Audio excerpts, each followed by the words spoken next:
I be shaking my ass for self-care, okay? No, I don't wanna collab, no, unless I hit you up. Me, can you focus on me? Baby, can you focus on me? Hands in the stove, how the faucet's running and I keep looking at you. Stuck on your phone, like stuck in your zone. You don't ever, but I don't wanna give up. Baby, I just want you to get up. Lately I've been a little fed up. Wish you would just focus on me. Can you focus on me? Baby, can you focus on me? Can you focus on me? Baby, can you focus on me? Alrighty. Hey guys, what's up and welcome back. If you happen to be new, you can call me Adira, and on this channel everything is everything. And whether we're talking about hair, lifestyle, wellness, routines, I want to serve as a reminder that there's beauty in the little things, and I truly believe that holistic wellness is the greatest form of self-care. Speaking of, so that is the topic of today's video. We are going to be talking about self-care. However, we're not going to be talking about the $200 nails and the $100 facial and all of the kind of surface level self-care things that we often see on the internet. I want to share with you guys some of my self-care practices that may or may not be common, and hopefully you can implement into your self-care routines as well. So I was having a conversation with someone recently, and they just kept talking about my skin, and she was just like, oh my god, it looks so good and blase blase. But this wasn't someone that was new to my life. She was someone that I see all the time, and I just could not really figure out why it was kind of like becoming such a big deal. Like, I love my skin, I know I get that compliment all the time, but when I really kind of thought about it, I was like, I'm happy. Like, I am probably the happiest that I've been in a really long time in almost every area of my life, and I truly believe that that is showing. And I say this because we always hear it, as within, so without. Beauty is an inside job. Health is an inside job. All of those things are very, very true, because whatever you have going on internally is going to show up externally, whether that's physically, whether that's in how you talk, whether that's in how you think. So a lot of these self-care tips are things that are catered to the inside out. So we're gonna call this internal self-care.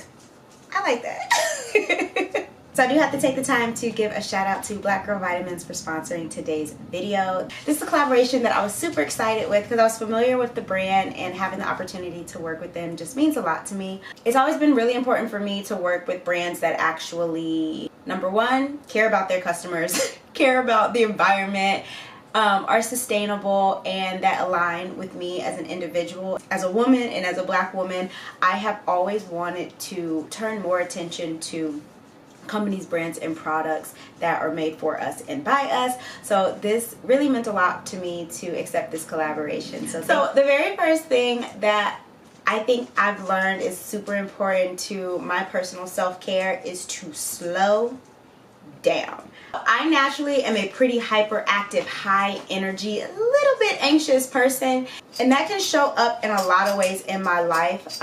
When I'm not really taking care of myself and I'm not taking the time to slow down, I can get to a point of overwhelm, confusion. I start doing things like leaving the sink running and eating with 2 forks, and I'm just not being present, and a lot of really silly things and sometimes dangerous things can happen if I am not being present. So here's a couple of things that I like to do that will slow myself down without me having to like consciously think of it. And a lot of them have to do with how I start my day in the mornings. A slow morning is like a major key to success for me. One thing that I do is I like to do tea meditation. It's very simple. I'm really just making a cup of tea or a cup of matcha, which I have sitting over here.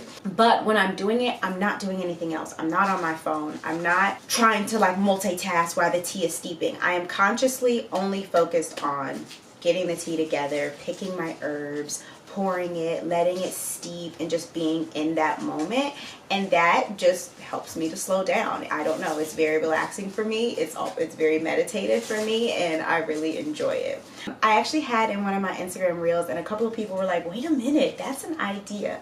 I'm a type of person, I don't like to wake up to an alarm. I do not like to be jarred awake. I like to wake up naturally, and I typically wake up around the same time every morning when I'm supposed to be up. But I have what I call my Rise and Shine playlist, and that playlist paces me through the morning. And so basically it's all like very high vibrational, feel good, soft, slow songs that I really enjoy. And so I'll wake up and then I'll tell Google, I'm like, hey Google, I'm up. And when I say that, she's like, good morning, it's blah blah blah time. And then it starts playing the playlist automatically, so I don't have to be on my phone to do it, it just does it. So as the playlist begins, I know that by the time the first song is off, I should be out of bed already. By the time the second song is off, I should already be in the bathroom, like getting in the shower or brushing my teeth or washing my face. And it paces me through the day without me having to constantly check the time, which makes me anxious, without me having to risk checking the time and then being on my phone and scrolling, and without me having to like consciously think about it, because I listen to the same playlist every morning. I know where I should be, and I don't know, it works for me. The second self-care tip that works well for me is managing my eating habits. Don't click off. Don't click off. I'm not going to talk about a super strict diet. I'm not going to talk about anything other than intuitive eating. I'm an intuitive eater. I eat what I want when I want, but I listen to my body, and I have a really good understanding of when I eat this, I feel like this. And by doing that, I'm not on a restrictive diet. I can eat the things that I enjoy. I can know how much of what will make my tummy happy and unhappy, do my best to keep my gut health balanced, etc. In addition to the things that I'm actually eating, I have been semi-consistently taking vitamins, and I have quite a stack. I'm actually going to use ChatGPT to kind of like put together the perfect vitamin routine for me based off all of the things that I'm taking. But I've been doing a really good job of catering to my body based off of the things that I know that I feel and I need, adding in those vitamins and supplements. And recently I have added in the Black Girl vitamins, vitamin D, and hair, skin, and nail vitamins. And first of all, them things are good. I've never really been a gummy girl, but they're so good. I've never heard of a passion fruit or mango and peach vitamin, but they're delicious. And I'm still finishing my first bottle, so I can report back on the differences that I've seen, but I've really been enjoying them. The next self-care tip is currently my favorite, and it is a bit of an obsession, but it's a healthy one. Movement in the form of dance. I be shaking my for self-care, okay?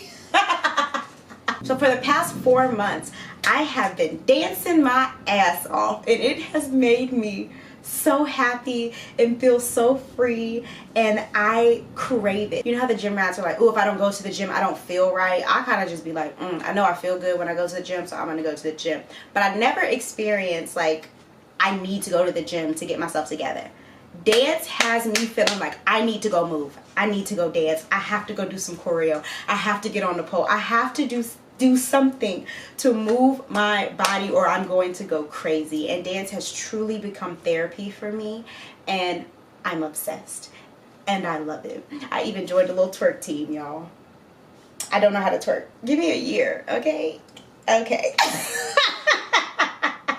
So I challenge everybody to find that thing that makes them feel that way. If it's the gym, it's the gym. If it's yoga, it's yoga. If it's dance, it's dance. If it's singing or art or pottery, whatever your thing is, find that thing that no matter what mood you're in, once you do it, you automatically feel better, because that is caring for yourself, and that is doing the things that make you happy. The next thing is socializing more. Having a sense of community or friends or family or whatever you would categorize community as is so essential, and we don't talk about or prioritize it enough, especially when it comes to self-care.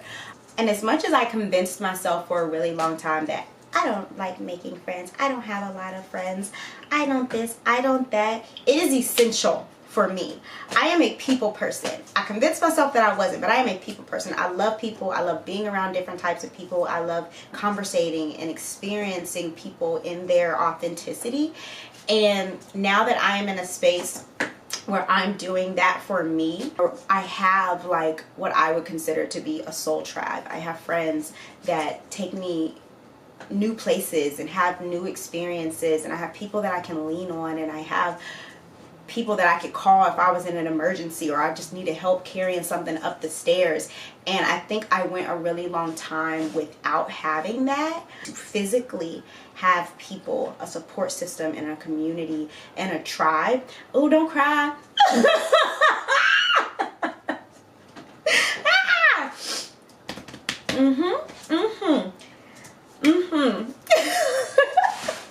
No, but to have that, it's not only beautiful, I truly believe that it's essential to life. And outside of like the people as individuals, being able to just get out and experience new things. Great example. I went to EDC last year. If you don't know what that is, it's the Electric Daisy Carnival. I think that's what it is. It's like an EDM huge festival, like one of the biggest in the world. And I only went because my friends are into that, and I don't even really listen to that music. When I say that was top 2 best times of my life, I had the time of my life, and I already bought my ticket for this year because it was amazing. And I naturally, without those people in my life, I would have never gone to something like that. And so to have people in your life that open you up to new experiences and new ways of thinking is essential to your personal growth and learning new things about yourself, about what you enjoy and what you don't enjoy, and what makes you happy and what fills you up. And that is self-care. So having those relationships is self-care. Having those experiences is self-care. It's something that we absolutely, anybody, I don't care who you are, need to prioritize. One of the biggest lessons that I learned in 2024 was the importance of authenticity. And this could be its own video, so I'm going to try really hard to keep it short. But being in a space where you know yourself, you feel comfortable being yourself, and the people around you love you for you, not because of what you do for them, not because you act a certain way or you do certain things, but you're just being you and they are eating it up. That has been the most healing like realization and change that I have made in my life. Like the things that I've told myself over the years is that sometimes I'm too loud. If you get me laughing, it's loud. It's a loud roar of a laugh. If I get excited about something, I start talking fast and I get real excited and I be jumping from topic to topic. And I've always kind of seen those as like negative things, but I got around people that either were the same way or that just loved that about me, and I was like, holy shit, it's okay to be me. Wow, I'm not annoying you, or you're not like joking or making fun of the way that I am or the things that I say or the things that I do, because unfortunately I have had a lot of experiences, especially in relationships, where that was the case. And so there are certain things that are just naturally who I am and how I talk and how I am that I thought it was something wrong with. And I had to realize, no, bitch, if you don't like it, bye. Tell them, sir. Period. Being able to be in a place of authenticity, no matter who you're around, where you are, or what's going on, is self-care. But neglecting any pieces of who you are is not only self-sabotage, but it's unfair and it's very abusive, and you're being abusive to yourself. Being able to just unmask, be yourself, and live in the most authentic version of you is probably the highest form of self-care, if I'm being honest, which is why I've kept that for last.